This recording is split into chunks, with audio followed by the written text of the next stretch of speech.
Un, deux, un, deux.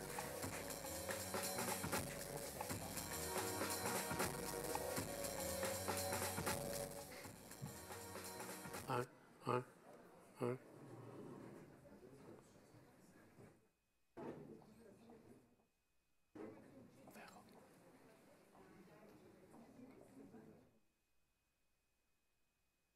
Alors, vous serez tous sustentés, ça va bien?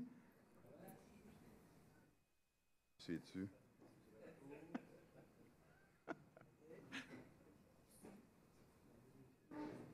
Alors, dames et messieurs, bonsoir. Je me présente, François Vaillancourt, directeur général à la ville de Saint-Jean-sur-Richelieu. Avouons-le, sur la Rive-Sud, en Montérégie, plus particulièrement, qui chevauche le Richelieu, du côté est et du côté ouest. On essaie de ne pas offusquer personne ici. Je suis très heureux de vous accueillir pour le lancement d'un événement excessivement important, qui est celui de la communauté intelligente et numérique. Votre présence ici parmi nous est déjà un actif, c'est un atout pour tous nos partenaires, de près ou de loin, qui avaient participé à cet événement, à cet échafaudage et élaboration. Je vous en remercie au nom de toute mon équipe que j'admire. C'est aussi une première pour nous puisque nous sommes aussi diffusés présentement en temps réel sur YouTube Live. Alors, pour les auditeurs et auditrices, téléspectateurs et téléspectatrices, nous vous souhaitons la bienvenue parmi nous et nous espérons qu'à notre instar ici, vous aurez autant de plaisir à découvrir les tenants et les aboutissants de ce projet rassembleur et mobilisateur. Vous savez, les avancées technologiques s'accélèrent et de plus en plus, les défis qui sont à nos portes et nos sociétés. Non. Les défis qui sont à nos portes, nous, à la direction d'organisation, et qui évoluons aussi et vivons dans des sociétés, nous interpellent tous. Ça n'a pas paru. Surtout qu'on est en direct à la télé. Ce sont les joies du direct, diraient certains animateurs connus. J'en suis pas une première gaffe. Alors, de ce pas, j'enlève mon pied dans ma bouche, dedans ma bouche, comme dirait l'autre. Et je vous ramène à notre propos qui est tellement important, celui de nous préparer aux changements qui nous attendent aujourd'hui, mais aussi demain. De plus en plus, ces changements, ces défis vont solliciter notre entraide, vont solliciter la part en termes d'échanges numériques.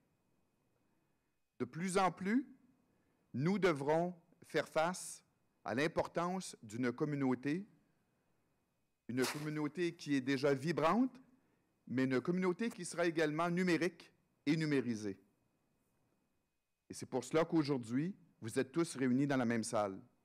Vous êtes les acteurs, les témoins de l'incarnation de cette nouvelle communauté numérique et intelligente. J'invite ainsi le maire de notre belle ville et préfet de la MRC à nous dire quelques mots à l'occasion du lancement de la communauté intelligente et numérique. Monsieur Michel Fecteau.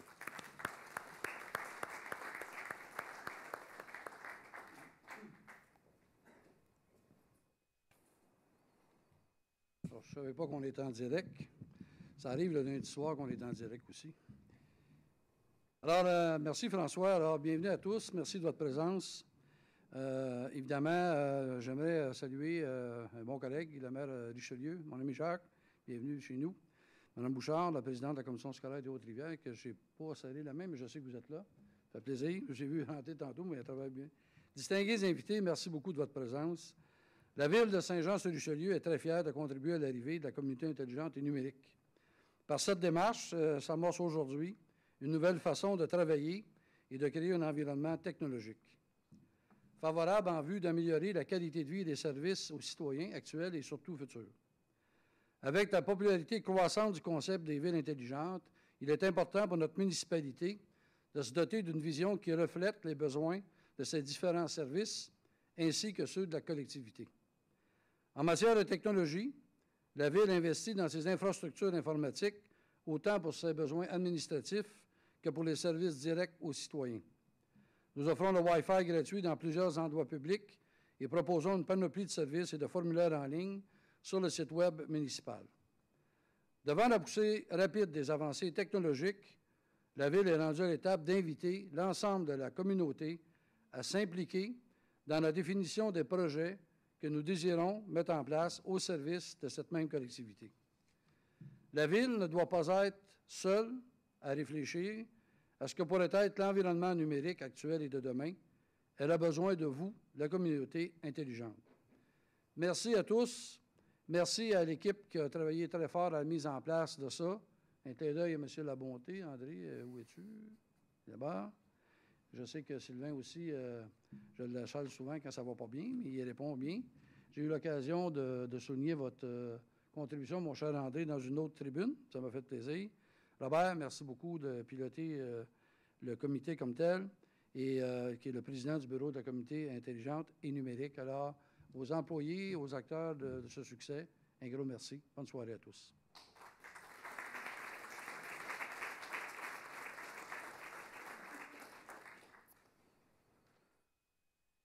Merci, M. le maire. Alors, bonsoir, chers invités. Il me fait plaisir de participer avec vous au dévoilement de ce projet innovateur de communauté intelligente et numérique. Cette démarche vise à favoriser l'émergence d'idées innovantes et créatives dans la communauté. Elle sera encadrée par le Bureau de la communauté intelligente et numérique, nouvellement créé.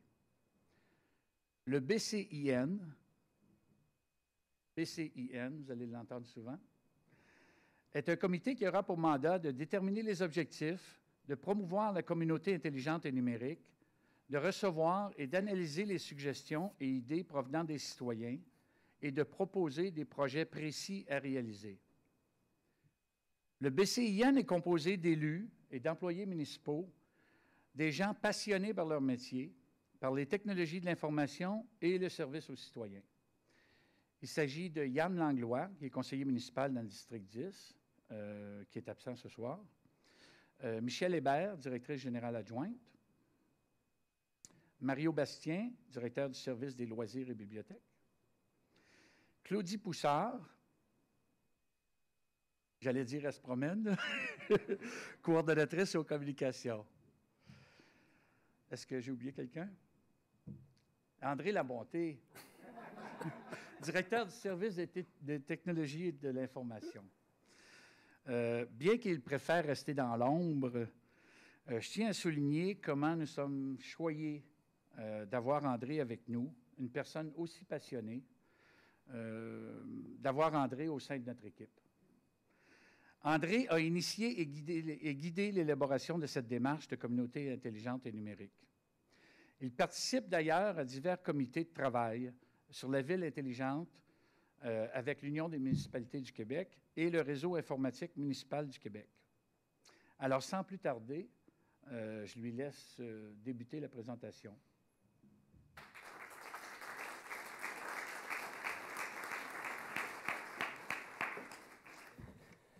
Merci beaucoup. Merci, merci, merci. On s'était entendu, pas trop, mais c'est déjà beaucoup.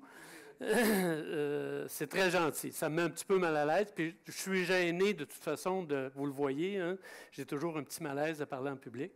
Je voudrais saluer les gens qui sont à distance. Donc, bonne soirée à vous, bonne soirée à tout le monde. Avant de débuter, j'aimerais vous poser une ou deux petites questions. Est-ce qu'il y en a parmi vous qui ont déjà entendu parler ou ont lu des articles sur la ville intelligente? Vous pouvez lever la main. Excellent. Merci beaucoup. Donc, moi, je vais y aller. Non, OK, il y a peut-être d'autres choses à dire. Maintenant, parmi ceux qui ont levé la main, combien d'entre vous savent, après avoir écouté ou lu ou vu, exactement ce que c'est que la ville intelligente? Est-ce qu'il y en a qui peuvent dire qu'ils le savent? Oh! Oui, hein, madame, on a une courageuse. Michel aussi, c'est parfait, c'est parfait.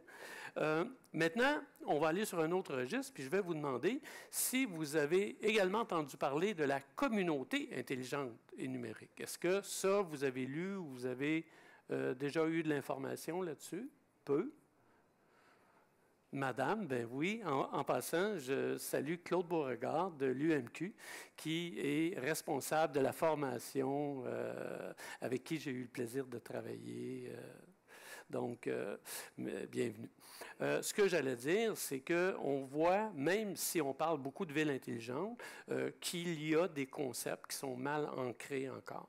Donc, nous, ce qu'on a fait à la ville de Saint-Jean avec le comité, avec le bureau dont M. Quentin a parlé, ces gens-là ont réfléchi et on s'est dit que la ville intelligente, présentement, il faut qu'elle ait de la profondeur. C'est-à-dire, il faut qu'on s'appuie sur quelque chose, outre la technologie. La technologie, c'est intéressant, c'est super, c'est ce que j'appelle, moi, l'effet « wow », OK? Mais ça tombe rapidement, ça passe rapidement. Donc, on va débuter la présentation.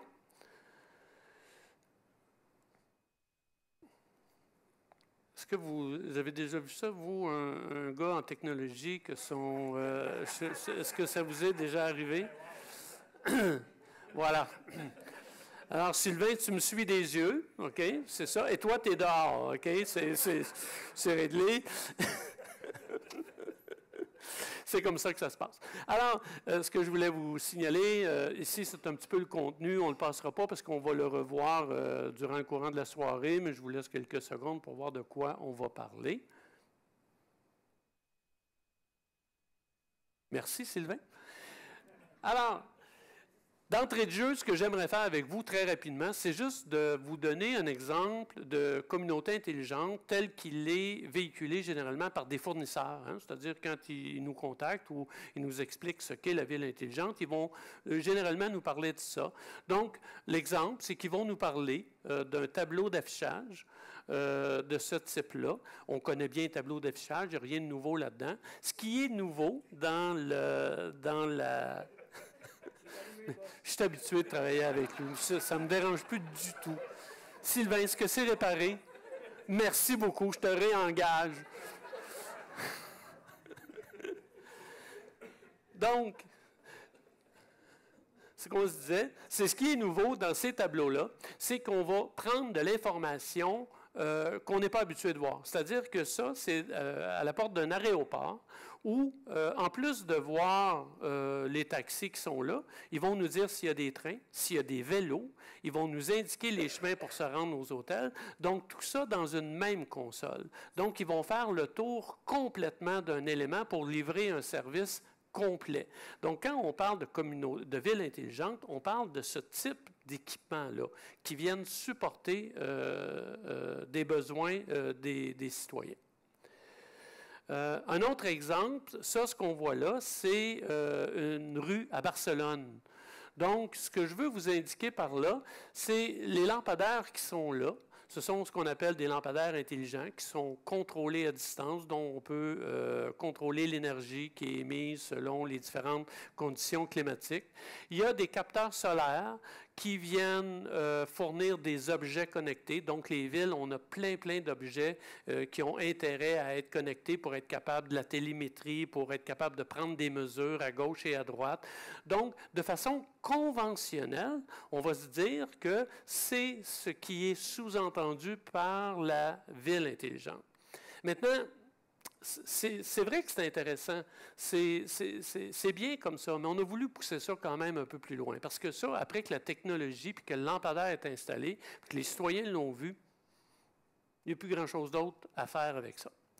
Alors, pourquoi cette démarche? Alors, c'est sûr que la ville, quand on a commencé à réfléchir avec ça, à ce concept-là, on l'a fait principalement pour mettre les technologies au service du citoyen. C'est que les technologies, maintenant, traditionnelles, je recommence.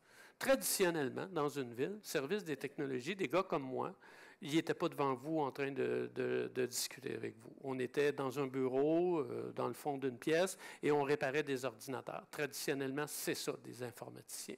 Aujourd'hui, le rôle a beaucoup évolué, mais presque par obligation. Parce que les technologies, aujourd'hui, on est dans à peu près tous les dossiers. Je suis désolé, ce n'est pas moi qui l'ai demandé. Je n'ai pas voulu, moi, aller.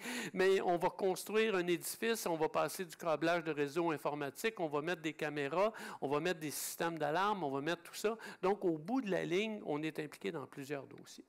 Donc, et ce qu'on s'est rendu compte avec ça, c'est que quand on déployait de la technologie pour nous, que ce n'était pas beaucoup plus difficile d'aller déployer de la technologie pour nos citoyens. Donc là, la réflexion se fait un peu plus avant. Donc, je vais y revenir parce qu'ici, vous voyez, le deuxième point, c'est établir une stratégie numérique pour l'avenir. Et ce point-là, ça va se faire, selon moi, humblement, seulement en communauté. Parce que moi, dans mon coin, d'établir pour la communauté une stratégie numérique, puis de dire voici comment on devrait diffuser l'information, puis voici les technologies qu'on devrait utiliser et tout ça, c'est pas ça mon rôle. Il faut que ça vienne de la communauté. Il faut que les gens s'accordent à comment on va passer cette information-là. Donc, et aussi, j'aime bien penser qu'au fil du temps, Saint-Jean pourrait jouer un rôle inspirant. Et ici, je dis inspirant, et je n'ai pas pris le mot leader non plus. Je vous explique. Moi, dans la réflexion qu'on a faite et ce que j'ai proposé à la Ville, je me suis inspiré, et si les gens m'écoutent à distance, je les salue. Je me suis inspiré de M. Stéphane Goyet de la Ville de Montréal, de Sherbrooke, des gens que j'ai rencontrés sur différents comités au fil du temps où on a jasé. Ce que j'espère quand je dis inspirant, c'est que d'autres communautés vont s'inspirer de ce qu'on fait ici et vont y apporter leur couleur, leur saveur, et vont eux aussi arriver avec un projet porteur. Et au fil de tous ces changements-là de technologie, peut-être qu'on trouvera un endroit où on pourra partager, entre autres. La différence entre la ville intelligente et la communauté, bien, dans le fond, ici, ce qu'on voit, d'abord, j'aimerais vous rappeler qu'on n'a pas, monsieur, c'est votre femme, je pense qu'elle veut du lait, si je ne me trompe pas. En tout cas, c'est ce qu'elle m'a dit.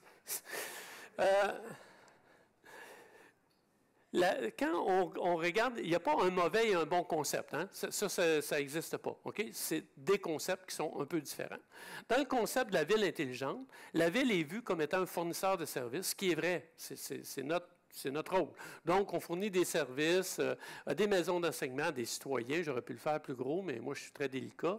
Les milieux culturels, etc. Donc, on est des fournisseurs de services et on échange. Ça, c'est une réalité. L'autre réalité, c'est celle-ci. C'est le citoyen est au centre et c'est lui qui est consommateur. Donc, le citoyen, lui, va consommer, mais il ne consommera pas juste avec la ville. Lui, il est dans sa communauté. Donc, il va consommer quoi? Il va consommer... D'abord, il va savoir comment ça marche, mais lui, il va consommer dans le milieu culturel, il va consommer dans le milieu des affaires, il va avoir un titre d'étudiant à certains moments donnés, il peut se partir un commerce, et tout ça, c'est tout le temps la même personne, hein? C'est les mêmes gens. Donc, dans le concept de communauté intelligente, ce sont les partenaires qui se parlent pour venir offrir à nos citoyens, mais chez vous, ça veut dire à vos élèves, dans d'autres cas, ça veut dire à vos membres, dans d'autres cas, ça veut dire autre chose, mais ça demeure quand même des services qu'on offre à des personnes. Donc, dans ce cas-là, on a tout avantage à se parler et à se définir des stratégies communes pour faire ça. La structure, je passe très rapidement là-dessus. Monsieur Quentin l'a bien exprimé, les gens. L'administration du BCIN a été confiée au service de l'information, au service des technologies de l'information. Personne d'autre en voulait. la mission du BCIN, alors ça, vous allez voir, ça va revenir souvent, on va en parler, parce qu'on s'est basé sur ces 3 mots-là, collaboration, innovation et créativité. Okay? Donc, présentement, on regarde des projets. Hein? Puis pour qu'un projet prenne de l'ampleur et que la ville décide de le mettre en place ou que des partenaires décident de le mettre en place, bien, on va l'évaluer, ce projet-là. On va se donner une structure. Les objectifs, rapidement, rendre disponibles des données d'intérêt collectif pertinentes pour améliorer. Mais je suis un peu redondant dans ce qu'on dit là, mais c'est que c'est vraiment ça. C'est ça l'essence de la démarche. Dans le fond, on est basé sur le citoyen. Donc, créer ou faciliter des projets, ça, c'est vraiment l'objectif de base qu'on se donne au BCIN, c'est-à-dire d'avoir des projets précis qui amènent un service particulier à des citoyens. Ça, c'est ce qu'il faut retenir. Bien sûr, on veut garder les citoyens informés, puis maintenir une veille technologique, il faut toujours bien qu'on sache ce qui s'en vient et comment on va gérer ça. Maintenant, comment on va collaborer? Bien, dans le fond, là, on commence à être un peu plus concret. C'est qu'on va proposer une plateforme que je vais vous montrer tantôt. En fait, c'est ce que vous voyez sur les côtés de la salle. C'est la plateforme qui a été créée ici à l'interne par ce monsieur-là qui se cache en arrière, là. C'est lui qui a créé, mais on va avoir l'occasion de lui reparler un peu tantôt. Donc, ce que je veux vous dire, c'est que cette plateforme-là va vous offrir de proposer, aller voir où sont des projets et de suivre l'évolution des projets. Et, comme on disait tantôt, ça va être sous des critères précis. Quels sont ces critères-là? Bien, on en a un peu parlé. C'est-à-dire, idéalement, il faut que ce soit collaboratif. Ici, ce n'est pas par ordre d'importance. C'est juste, ça veut simplement dire que plus il y a de points là-dedans, plus un projet a des chances d'être réalisé.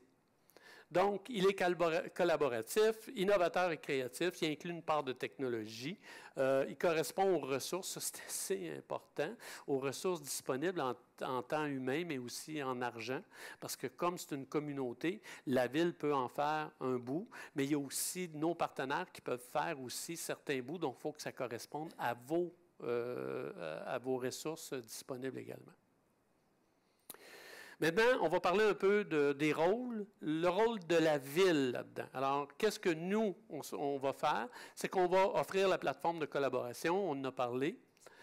On va aider à évaluer, supporter et ou réaliser des projets soumis. Donc, chaque projet va être évalué selon les critères qu'on a dit. On va faciliter également l'interopérabilité des données. Alors là, il faut s'entendre. Quand un citoyen va sur le site web, par exemple, de la commission scolaire. Imaginons ça. Donc, vous allez lui fournir un ensemble d'informations relatives à ses besoins en regard de la commission scolaire.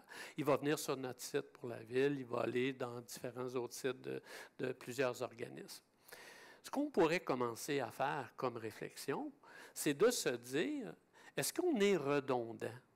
Est-ce que, par exemple, vous consommez pas mal d'efforts à fournir de l'information que moi je possède et que je diffuse déjà ou qu'un autre organisme diffuse? Okay? Donc, ici, il y a une réflexion d'interopérabilité de nos données qu'on peut se mettre à réfléchir ensemble puis se dire, on a peut-être quelque chose à faire avec ça.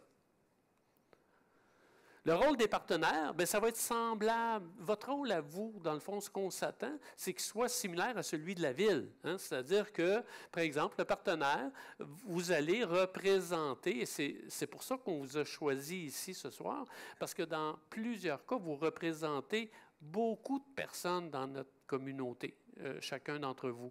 Donc, vous allez avoir à représenter votre organisme et les valeurs des gens que vous représentez et de venir définir la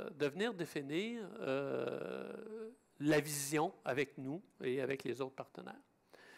Vous allez également proposer, supporter, faciliter l'interopérabilité, parce que moi, je peux essayer d'être interopérable, mais si vous ne voulez pas, ça ne marchera pas. Et je reviens encore avec la vision, bien sûr, numérique. Le rôle du citoyen, bien, lui aussi, Hein, il va pouvoir proposer sur la plateforme, supporter, encourager les initiatives. C'est ce qu'on aimerait, parce que les citoyens, quand ils s'emballent pour quelque chose, ils supportent fort, ils le disent fort et ils nous le signalent. Okay? Donc, c'est à nous de rendre ça intéressant, ce concept-là. Et ils vont pouvoir également participer à la vision. Les autres collaborateurs, bien également, une communauté, ce n'est pas mon nombril, c'est l'ensemble, c'est les gens qui nous entourent.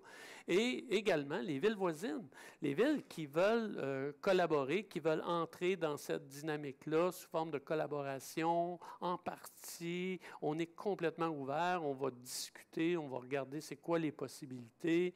Les organismes régionaux, parce que je souffre d'inattention, puis je pèse sur le bouton quand je ne veux pas, tu sais, fait que ça va se corriger.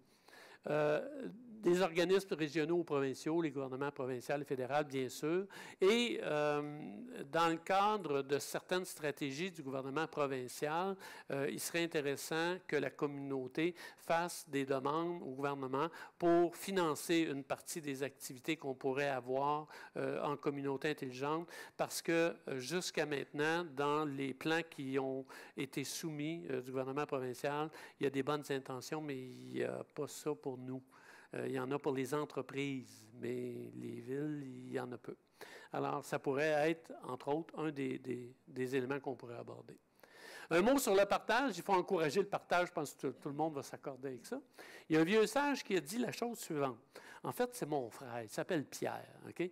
Mais il ne veut pas que je dise qu'il est vieux. Fait que je dis dans ma présentation, c'est un vieux sage qui nous a dit, si vous avez une pomme et que j'ai une pomme, et qu'on l'échange, vous allez repartir avec une pomme et moi avec une pomme. Si j'ai une idée et que M. Quentin a une idée et qu'on l'échange, on va repartir chacun avec 2 idées. C'est ça l'histoire de la communauté intelligente.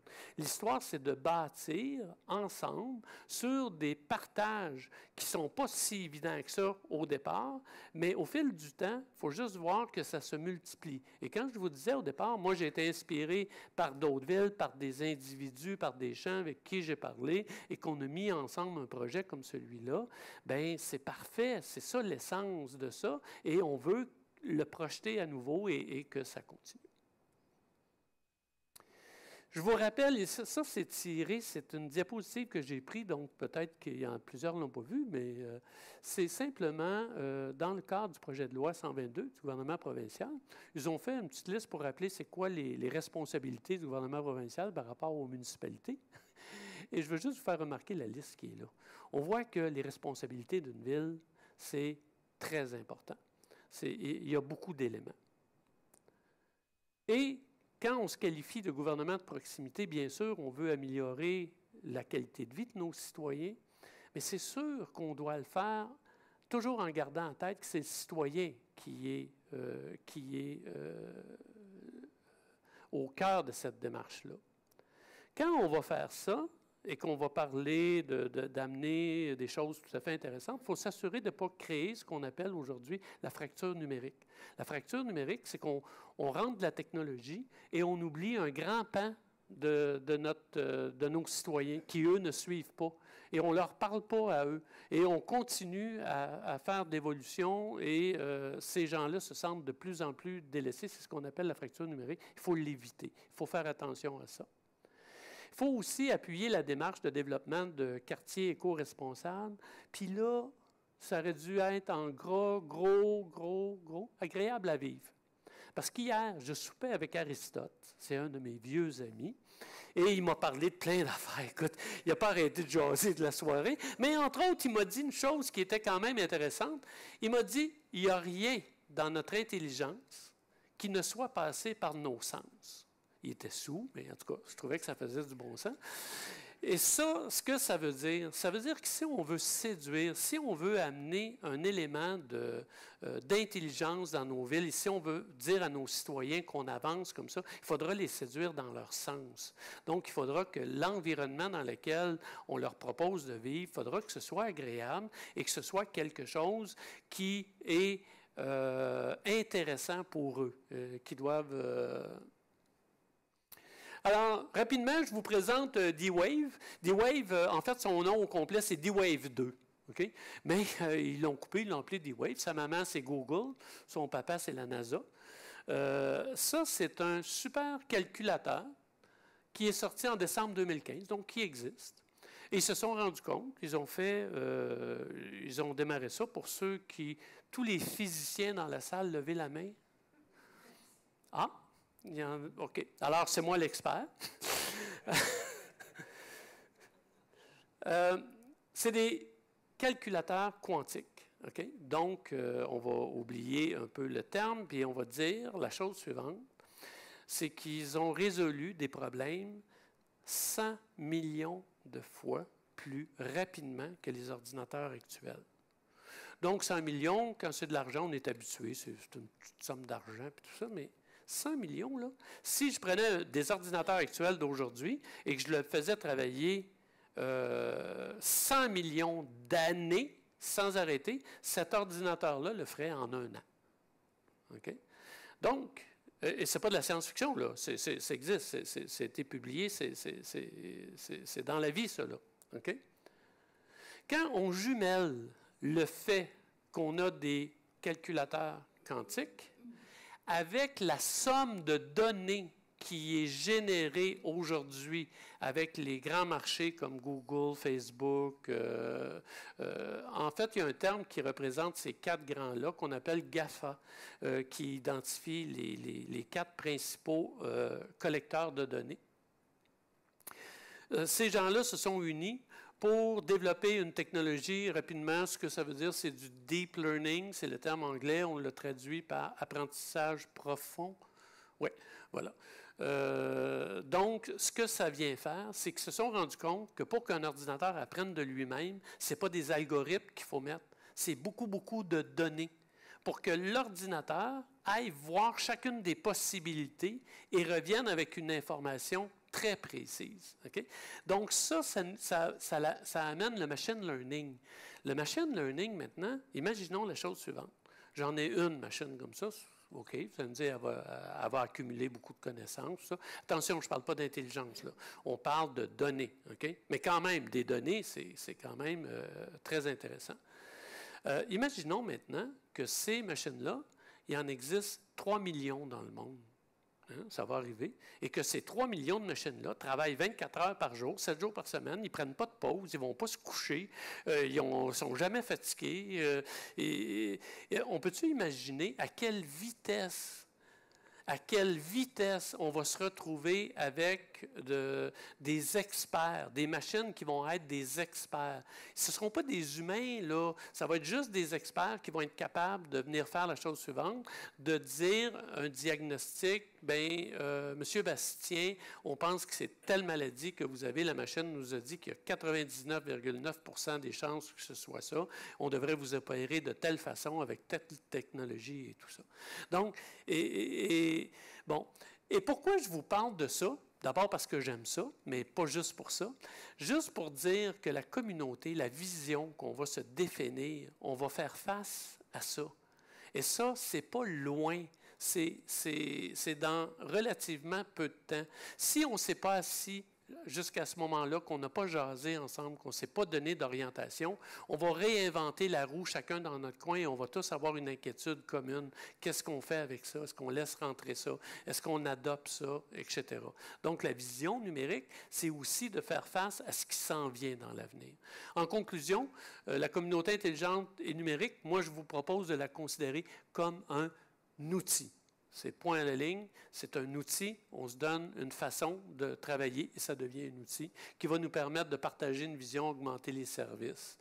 Et finalement, j'espère qu'on va être tous des ambassadeurs de la communauté intelligente et numérique. Donc, si vous me permettez, on va passer un peu à la présentation. Il y aura une période de questions tout de suite après. Ici, ce que je veux vous présenter sur mon opérateur, c'est tout magique. Hein? Je fais des choses comme ça, puis voilà. Alors, ça, c'est la plateforme. C'est la plateforme qui a été développée à la Ville.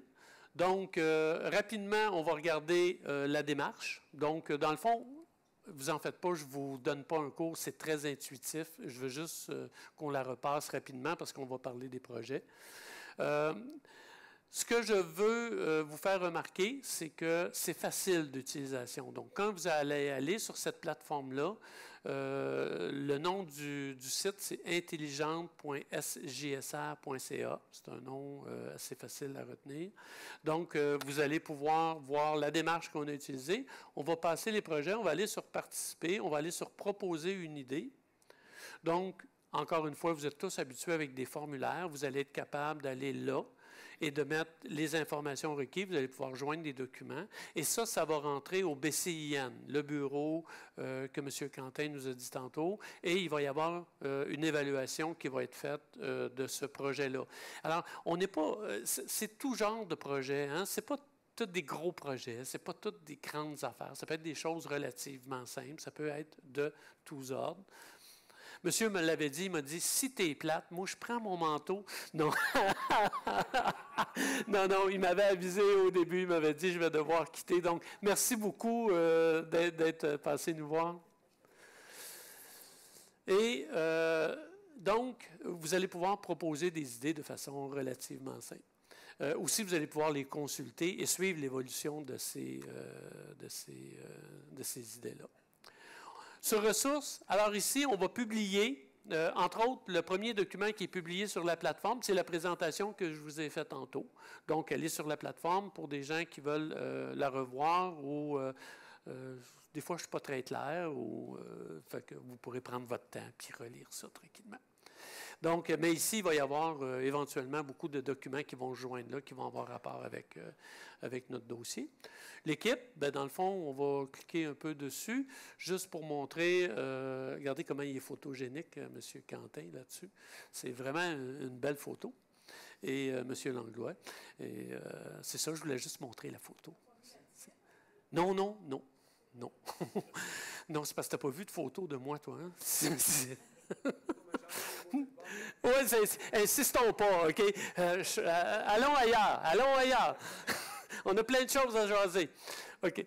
Et nous joindre, bien, dans le fond, c'est ce que vous connaissez. Ça va vous permettre de nous envoyer un courriel juste d'informations, poser des questions, des choses comme ça. Et ça peut être fait soit dans nous joindre ou dans soumettre des idées. On va retourner sur Sylvain, s'il te plaît. Oui, communauté intelligente. Et tu veux-tu remonter, Sylvain? Oui. Quand vous allez arriver, d'abord, je dois vous dire que ce site-là est, je vais vous le dire, responsive. Hein? Là, j'en ai plusieurs entre vous. Combien savent de quoi je parle quand je dis responsive? Bien, quand même, il y en a quand même pas mal, c'est correct. Alors, tout simplement, ce que ça veut dire, c'est que c'est un site, si vous le regardez sur votre ordinateur, il va occuper toute la place. Et si vous le regardez sur un appareil intelligent, il va s'adapter, tout simplement. Donc, vous pouvez participer sur n'importe quelle plateforme. Alors, quand vous entrez, vous avez les projets qui sont en cours. On va descendre maintenant. Merci, Sylvain. On a un premier projet qui a été lancé cet été. Qui est, on peut cliquer dessus, c'est un produit qui s'appelle ZenBus, c'est une firme française et on était son premier client en Amérique du Nord qui positionne, j'en parlais un peu avant avec, je me suis impliqué, qui m'a dit qu'il y avait des gens qui l'utilisaient à tous les jours. Donc, c'est un produit qui est vraiment très intéressant. Ça nous donne l'heure d'arrivée des autobus, à quel moment ils partent. Vous voulez les tracer sur le territoire pour les suivre. C'est vraiment quelque chose que les citoyens utilisent beaucoup. Et j'ai eu des statistiques à ce propos-là. Et il y a une augmentation de 1000 personnes par mois depuis les 3 derniers mois qui utilisent cette plateforme-là. Donc, c'était 4000, on a monté à 5500, on est à 6600 maintenant. Donc, c'est la preuve qu'il y a une valeur ajoutée. Sylvain, j'aimerais ça revenir dessus, s'il te plaît. Dehors! T'es dehors, Sylvain! Ah non, OK, je te réengage. Remonte un petit peu. OK, ce que je veux vous montrer, c'est cette barre-là ici, qui va apparaître dans tous les projets que vous allez voir. OK? C'est un statut.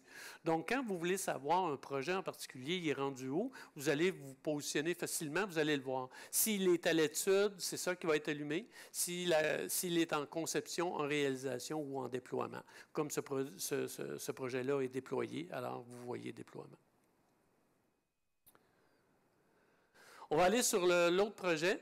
Le projet Gary. Alors, ça, j'ai deux projets que je vais vous parler ce soir qui sont réellement dans l'optique de communauté intelligente. Très, très, très ancrés là-dedans. Le premier, c'est Gary. On a été approché à la ville par l'INRS il y a 3 ans à peu près, et c'est un projet qui regroupe le gouvernement fédéral, le ministère de la Sécurité publique. Il y a plusieurs partenaires autour de ce projet-là, c'est des chercheurs, et qui font un logiciel de surveillance de la rivière pour l'évaluation des risques. Donc, eux, ils vont un peu plus loin, c'est qu'ils vont dire, s'il y a tant d'eau, voici les pertes financières. Et ils vont aller dire quelle maison, bon, etc., etc. Donc, c'est beaucoup plus élaboré. Donc, ce projet-là est en réalisation présentement et il y aura un lancement officiel qui sera fait durant le courant de l'été sur ce projet-là. Donc, on va y revenir. On va aller maintenant à l'autre projet. Ça, c'est... je dois vous dire là, que c'est mon chouchou.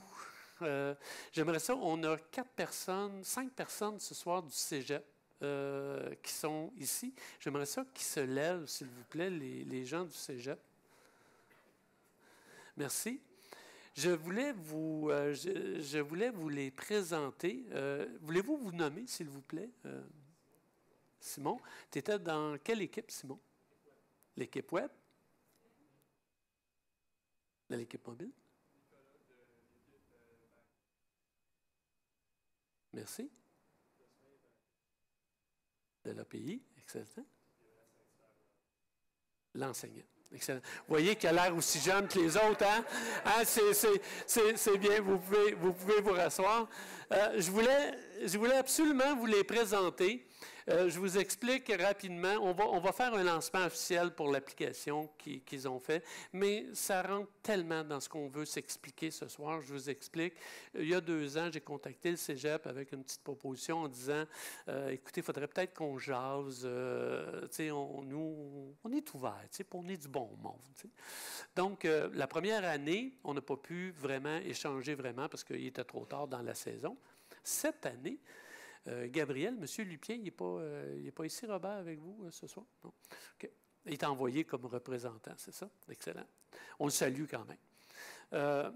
Et il m'est revenu en disant la chose suivante. Ah, ben j'aurais peut-être quelque chose pour toi cette année. Ce serait 33 étudiants qui travailleraient sur un projet pendant 5-6 semaines.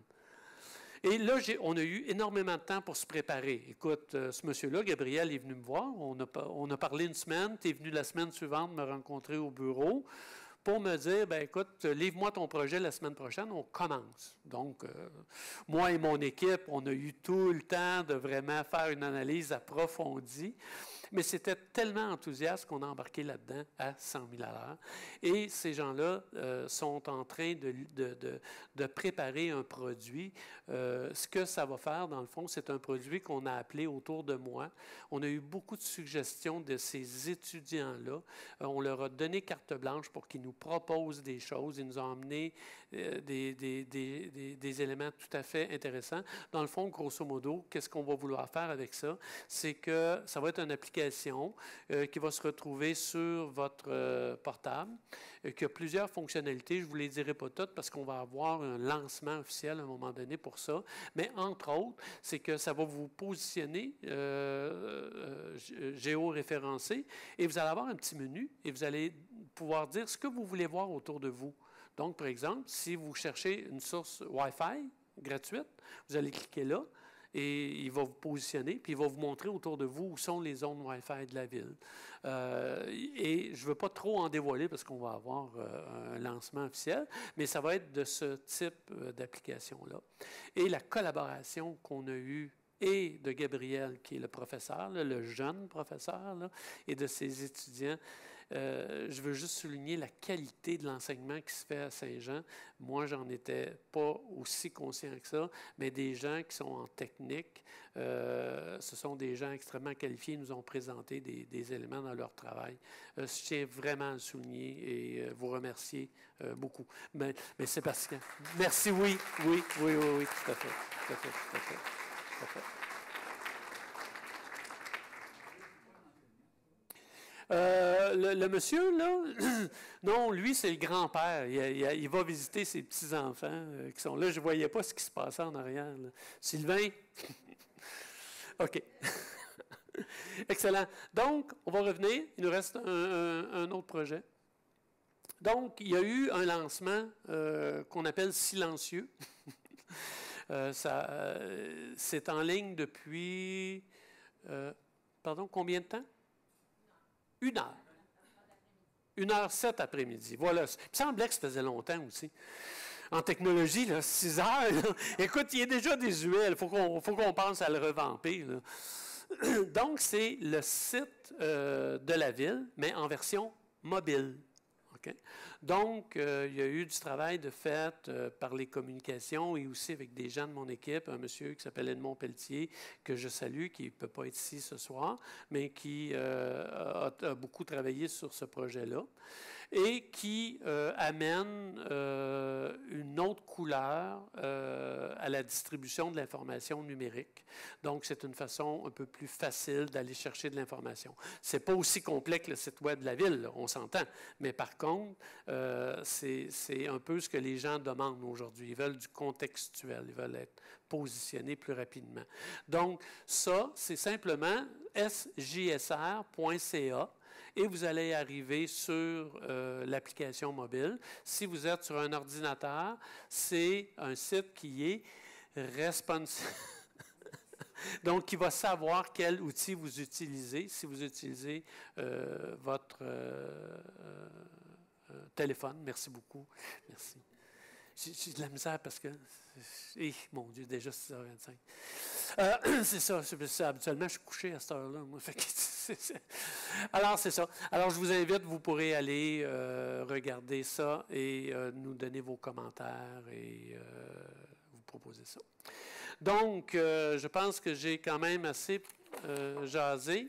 J'avais des petites notes pour terminer.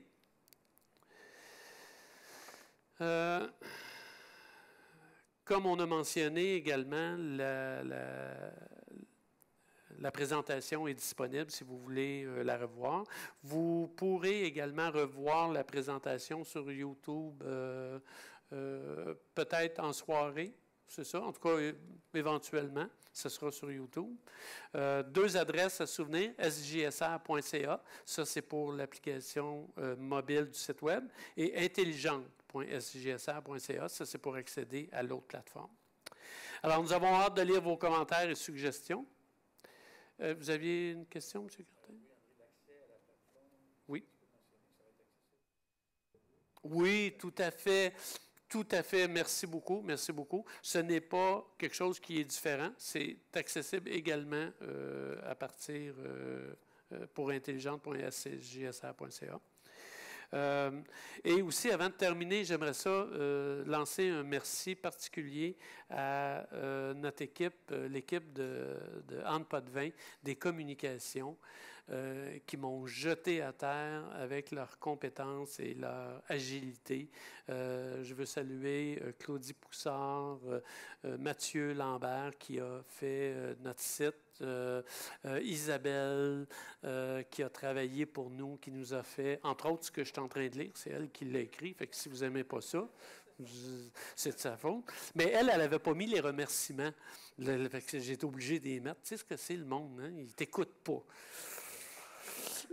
Alors, merci beaucoup.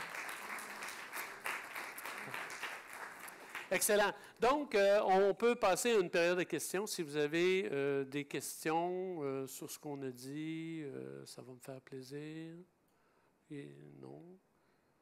Parfait. Donc, c'est soit que j'étais vraiment très, très clair ou très, très clair. Excellent. Donc, on va passer à la séance de photos. Je demanderai aux gens de se lever. On a une spécialiste dans ce domaine-là qui va se charger de faire prendre les photos. Donc, Isabelle, si tu veux venir nous voir, s'il te plaît. Bien, merci. Merci à vous. Merci à vous tous. Très, très content. Pardon. Ah oui, je l'ai offert les questions. Non, c'est parce que tu dormais? Je t'ai vu, là? Oui, je suis en train de parler dans ton dos. Oui, c'est ça. Alors, chers élus, partenaires, principaux qu'on a présentés